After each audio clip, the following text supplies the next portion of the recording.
sejahtera Allah Bapa yang melampaui segala akal dan budi manusia, itulah yang memelihara hati dan pikiran saudara sekalian di dalam kasih Kristus Yesus, Tuhan dan Juru Selamat kita yang hidup. Amin. Shalom Ibu Bapak, saudara yang terkasih.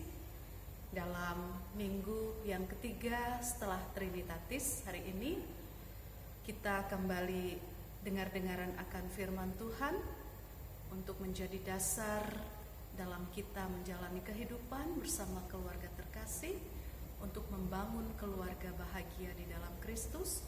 Dan nas firman Tuhan untuk kita dari surat Paulus kepada jemaat di Kolose 3 ayat 18 sampai dengan ayat yang ke-21. Demikian firman Tuhan. Hubungan antara anggota-anggota rumah tangga. Hai istri-istri, tunduklah kepada suamimu sebagaimana seharusnya di dalam Tuhan.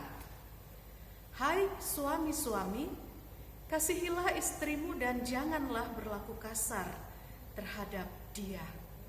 Hai anak-anak, taatilah orang tuamu dalam segala hal, karena itulah yang indah di dalam Tuhan.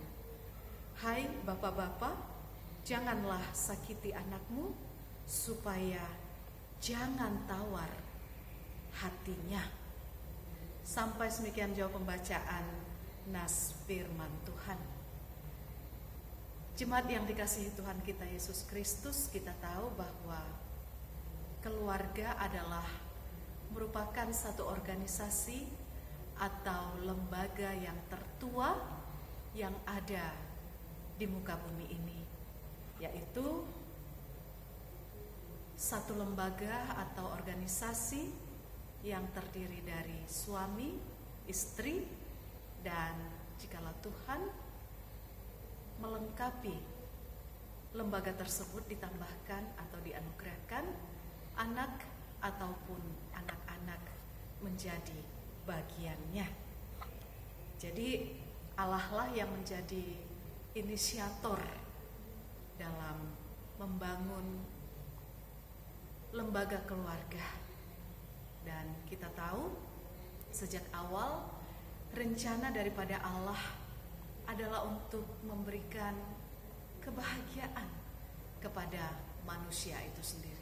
Coba kalau kita membaca di awal penciptaan dalam Kejadian 2 ayat 18, dinyatakan di sana, tidaklah baik kalau manusia itu, Adam, manusia laki-laki, hidup sendiri saja. Kemudian Allah menciptakan perempuan, Hawa, Adamah, manusia perempuan, menjadi pendamping laki-laki itu. Dan Adam sangat bahagia, sangat bersukacita menyambut kehadiran Hawa, dan mereka hidup dengan penuh sukacita, harmonis sebagai keluarga di Taman Eden. Coba kita perhatikan, saudara yang terkasih, Adam dan Hawa menjadi satu keluarga. Belum ada anak ataupun anak-anak, tapi mereka tetap bahagia, tapi mereka tetap bersukacita. Jadi ini menjadi satu perenungan untuk keluarga-keluarga yang hidup di masa kini. Setelah pernikahan 2 tahun, 3 tahun, 10 tahun, 15 tahun, ada kalanya Tuhan belum mempercayakan atau memang tidak mempercayakan anak ataupun anak-anak di tengah-tengah keluarga kita. Tapi bukan berarti Tuhan tidak memberkati, bukan berarti kita tidak berhak untuk bahagia. Tetapi kebahagiaan, sukacita, damai sejahtera di tengah-tengah keluarga itu memang harus dibangun. Dan inilah yang menjadi tema daripada nas firman Tuhan hari ini, membangun keluarga bahagia. Kita tahu dalam membangun satu bangunan, tentu bukan hanya pernak-pernik membayangkan keindahan dari bangunan itu setelah jadi, tapi perlu memikirkan, mempersiapkan pondasi atau dasar agar bangunan yang kita bangun itu menjadi kokoh, kuat, dan boleh bertahan ketika badai, ketika berbagai hal yang bisa saja menghancurkan keluarga-keluarga yang lain yang sudah dibangun, tetapi ketika pondasi dasar dari bangunan keluarga Kristen itu tetap dijaga, dipelihara, kita aminkan bahwa Tuhan akan tetap menjadi tonggak, akan tetap menjadi batu dasar yang membuat bangunan keluarga Kristen tetap kokoh seperti apapun ancaman yang ada di sekitar kita.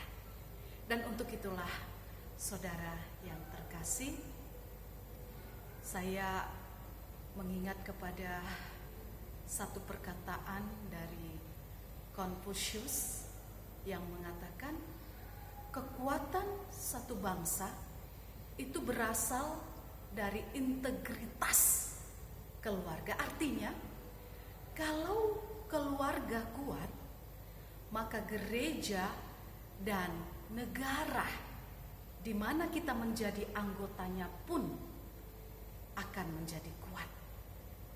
Karena itu penting untuk kita sebagai orang Kristen yang mendapat mandat oleh Allah untuk turut serta menjaga, memelihara bumi ini dan menjaga damai sejahtera di atas bumi ini. Kita penting mengingat bahwa kita harus menjadi keluarga yang kuat, yang memiliki relasi yang indah satu sama lain di dalam kasih, melalui komunikasi, dan tentunya dalam kesatuan, dalam persekutuan di dalam Tuhan bersama semua anggota keluarga. Mother atau Mama Teresa, dia pernah berkata, pulanglah dan kasihilah keluarga Anda. Keluarga itu penting dan setiap kita terpanggil untuk membawa perubahan di tengah-tengah keluarga kita. Pulanglah kepada keluarga Anda dan kasihilah keluarga Anda. Kadang-kala kita bisa menjumpai ada orang-orang yang begitu luar biasa baiknya, kasihnya, pertolongannya kepada orang lain, tetapi di tengah-tengah keluarga begitu berubah. Bagi orang lain bagaikan malaikat, tetapi di tengah-tengah keluarga kehadirannya begitu menakutkan dan tidak diingini oleh istri ataupun anak-anak. Begitu sebaliknya bagi suami atau bagi anak-anak atau bagi bapak dan ibu atas kehadiran anak-anak. Tidak ada sukacita, tidak ada damai sejahtera. Yang ada hanyalah kepentingan, keegoisan yang sering membawa kekacauan. Sehingga seringkali ya keluarga menjadi broken home, berantakan. Ya banyak keluarga akhir-akhir ini mengalami keretakan dan kehancuran.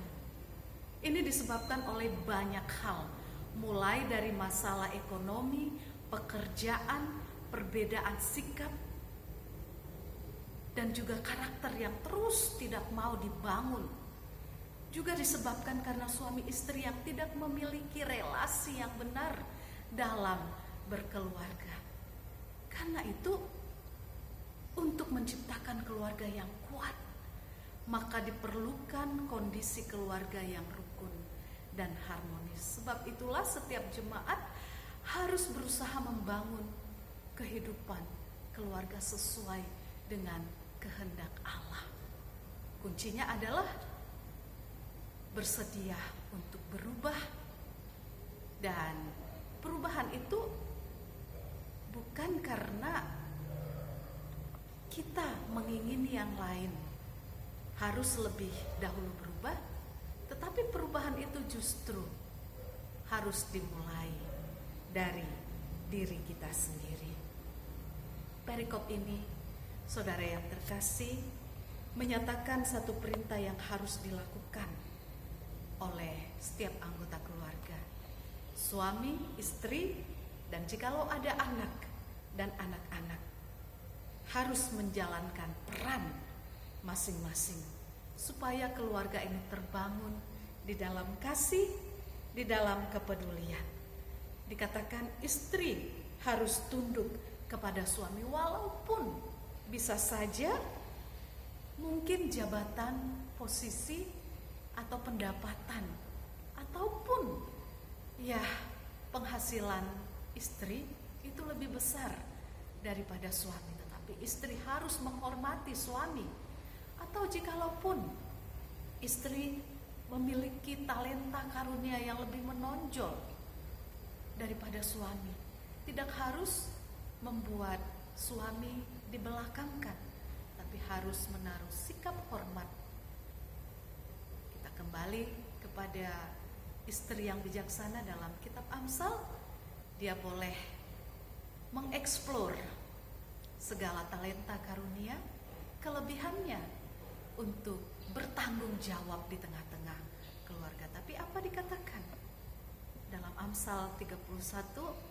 Ya, istri membuat suaminya semakin terhormat ketika berada di pintu gerbang di luar dari keluarga. Inilah satu hal yang menunjukkan bahwa istri adalah sebagai penolong. Itu awal daripada rencana Allah menciptakan Hawa untuk mendampingi Adam. Dan itu juga kalau kita membaca di dalam Efesus 5, itu juga tujuan daripada kehidupan keluarga, istri sebagai penolong bagi suami untuk membawa relasi yang baik, yang sehat demi kemajuan dan kebahagiaan bersama di tengah-tengah keluarga. Untuk itulah saudara yang terkasih, dikatakan istri harus tunduk. Demikian juga dikatakan, tetapi suami pun tidak harus menyalahgunakan nas firman Tuhan ini dengan posisinya menjadi anggar jago istilahnya ya, menjadi orang yang temperamental. Karena kadang-kala kita mendengar juga seorang suami yang ringan tangan dalam arti kekerasan terhadap istri dan anak. KDRT terjadi itu bukan karena dia, ya kadang-kala bukan karena dia mampu melakukan ini dan itu, tetapi karena merasa superioritas sebagai laki-laki yang lebih kuat sebagai suami, kepala. Ya, kalau suami tidak mendasari kehidupannya juga di dalam takut akan Tuhan, kalau Tuhan tidak menjadi pondasi dasar di dalam kehidupannya, tentu saja hidup seorang suami pun jauh dari kesabaran, kelemah lembutan, dan juga kehidupan yang berhikmat. Dan begitu juga anak. Anak-anak dikatakan juga untuk taat kepada orang tua dalam segala hal. Karena itu adalah hal yang indah di mata Tuhan. Tapi begitupun orang tua harus lebih dahulu memberikan teladan yang harus ditiru tanpa paksaan kepada anak-anak, sehingga sikap hormat atau mentaati orang tua itu dilakukan dengan hati yang senang, dalam kebanggaan, dalam mempercayakan diri kepada orang tua yang sudah lebih dahulu menciptakan ketenangan, kebahagiaan, memperlihatkan keteladanan yang boleh membawa kebanggaan bagi anak-anak dan siapapun yang ada di tengah-tengah keluarga kita. Untuk itu saudara yang terkasih, kita boleh melihat ada 3 hal di dalam nats ini yang harus kita perhatikan. Yang pertama, untuk membangun keluarga bahagia di dalam kasih, di dalam Kristus, apakah yang harus kita lakukan? Tentu saja apa yang harus kita lakukan adalah senantiasa hidup di dalam kerendahan hati, tentu saja dengan selalu mengedepankan kehendak Allah di dalam Kristus, dan selalu membangun persekutuan yang saling menghormati satu sama lain, dan juga selalu menjaga persekutuan di dalam Tuhan di tengah-tengah keluarga. Yang pertama yang boleh kita lihat, siapa yang harus melakukan hal tersebut? Berbicara mengenai siapa, maka hal ini menyinggung masalah personal pribadi. Paulus tidak mengatakan hai perempuan, tetapi dikatakannya hai istri-istri. Artinya ini berbicara mengenai tugas pribadi yang harus dilakukan oleh seorang istri. Begitu pula dengan suami, anak-anak, dan bapak sebagai kepala keluarga.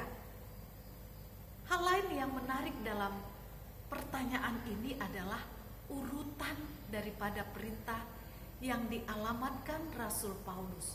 Paulus pertama-tama mengalamatkan pesannya kepada relasi yang paling dekat, yaitu suami dengan istri. Kemudian dilanjutkan orang tua kepada anak-anak. Dan yang terakhir dalam teks, kalau kita membaca kelanjutan ini di dalam pasal yang keempat, tuan dan hamba. Jadi pesan sederhana melalui pertanyaan ini adalah Tuhan sangat memperhatikan setiap pribadi dan juga memperhatikan relasi yang paling dekat, yang paling inti di dalam kehidupan khususnya keluarga. Dan kita boleh melanjutkan di dalam ayat 23 apa dikatakan? Apapun juga yang kamu perbuat, perbuatlah dengan segenap hatimu seperti untuk Tuhan dan bukan untuk manusia. Di dalam ayat 24 dan 25 dikatakan, dari Allah lah, dari Tuhan lah kita mendapat upah, mendapatkan apa yang kita lakukan di dalam ketulusan. Siapa yang harus melakukan? Semua anggota keluarga. Itu yang pertama. Lalu apa yang harus dilakukan? Itu yang kedua. Dikatakan jelas tadi, bagi istri tunduk, itu ayat 18. Tunduk. Dengan demikian sikap istri harus dengan sukarela, dibarengi lagi tadi ayat 23, ketundukan istri ini adalah merupakan sikap tunduk atas perintah Allah agar istri menghormati suami sebagai kepala di tengah keluarga. Hal yang kedua, apa yang harus dilakukan bagi suami? Kasihilah dan jangan sakiti istrimu. Kata kasih dalam teks ini berasal dari kata agape. Dengan demikian, suami seharusnya mengasihi istri bukan sekedar dengan kasih phileo atau karena ketertarikan, kasih eros, atau karena nafsu birahi, bukan karena kelebihan, bukan karena sesuatu yang membuat kita membutuhkan dia, bukan karena sesuatu yang kita inginkan ada padanya, tetapi kasih yang sifatnya tanpa syarat dan kudus. Karena dengan menghidupi kasih agape, maka seharusnya seorang suami tidak akan dengan sengaja mengasihi, menyakiti hati istrinya, tetapi dengan sukarela dan selalu berusaha untuk mengasihi istrinya dengan segenap hati. Kalaupun terjadi kesalahan-kesalahan, itu bukanlah karena faktor kesengajaan. Dan bagian yang ketiga, apa yang harus dilakukan? Bagi anak-anak, taatilah orang tuamu dalam segala hal. Bagian ini merupakan penegasan yang sudah sejak lama dinyatakan di dalam keluarga. anak harus menghormati orang tua. Dengan demikian, saudara yang terkasih, kita boleh mengingat juga dalam Ulangan pasal 6 ayat 6 dan 7. Bapak-bapak jangan sakiti hati anakmu. Jadi peran seorang bapak dalam keluarga terhadap kehidupan seorang anak sangatlah penting. Begitu juga terhadap istri, terhadap siapapun yang ada di dalamnya. Peran seorang bapak sebagai kepala keluarga, peran seorang suami sebagai yang memandu, yang membawa, memimpin keluarganya, harus memiliki karakter yang meneladani pribadi Kristus. Dan hal yang ketiga, kalau tadi hal yang pertama siapa yang harus melakukan, hal yang kedua apa yang harus dilakukan, dan yang hal ketiga mengapa harus melakukan. Perintah yang diberikan oleh Rasul Paulus bahwa istri, suami, ayah, anak didasari dengan alasan bahwa semuanya harus melakukan hal tersebut supaya tergenapilah perintah Allah di dalam Kristus. Terbangunnya satu keluarga yang bahagia di dalam damai sukacita, di dalam takut akan Tuhan. Dan ini juga yang menjadi rencana Allah sejak awal. Adam dan Hawa menjadi satu lembaga keluarga yang saling mengasihi, yang saling menopang, saling mendukung satu sama lain. Jemaat yang terkasih, keluarga adalah lingkungan tempat menjadikan kita satu komunitas yang harus memahami satu sama lain, sehingga keluarga tidak hanya menjadi objek dari kepentingan, kebutuhan, dan segala keinginan kita. Untuk itu, jangan jadikan keluarga itu hanya sebagai hotel, tempat kita hanya untuk sementara mencari kesenangan, untuk merubah sedikit suasana, untuk menunjukkan gaya hidup. Jangan jadikan keluarga itu sebagai terminal, hanya untuk kita bertemu, lalu beristirahat, lalu kembali kepada kesibukan sehari-hari tanpa ada relasi, kedekatan, keintiman, komunikasi satu sama lain.